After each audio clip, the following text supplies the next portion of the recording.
আমরা প্রতিনিয়তই মোবাইলে এমবি বা ইন্টারনেট রিচার্জ করি, কিন্তু আপনি কি কখনো ভেবে দেখেছেন যে এই এমবি কোথা থেকে আসে, কিভাবে কাজ করে আর কোথায় বা চলে যায়?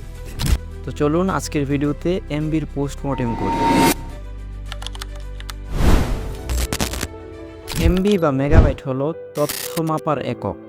যেমন আমরা কেজিতে চাল ডাল মাপি, ঠিক তেমনি ডিজিটাল দুনিয়ার তথ্য মাপার একক হলো কেবি, এমবি বা জিবি।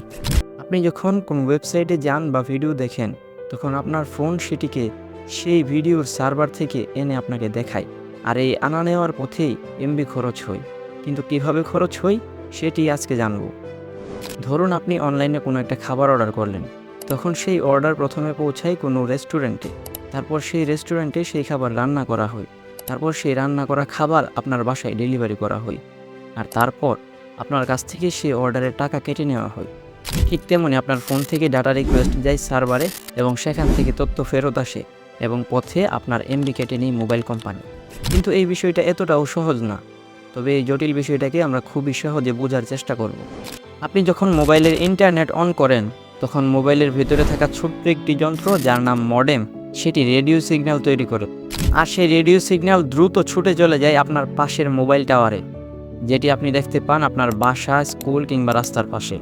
মোবাইল টাওয়ার সেই সিগন্যাল ধরে ফেলে এবং সেটি পাঠিয়ে দেয় বিএসসি বা বেস স্টেশন কন্ট্রোলার।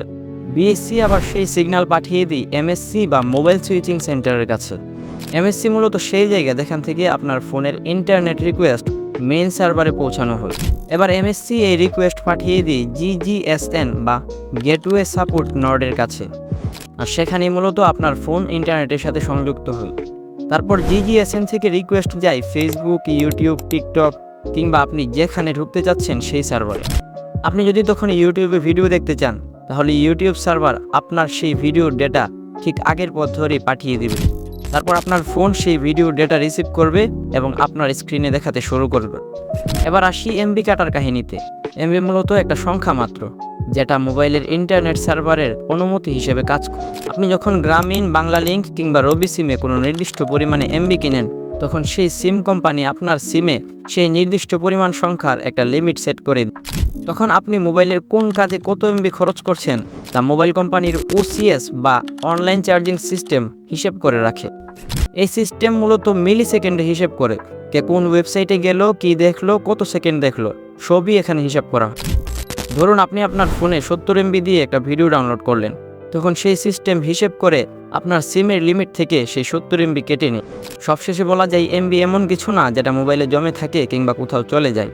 এটা মূলত তথ্য আদান প্রদানের একটা অনুমতি মাত্র, যার একটা নির্দিষ্ট সীমা থাকে, আর এই সীমা শেষ হলেই মোবাইলের এমবি শেষ হয়ে যায়।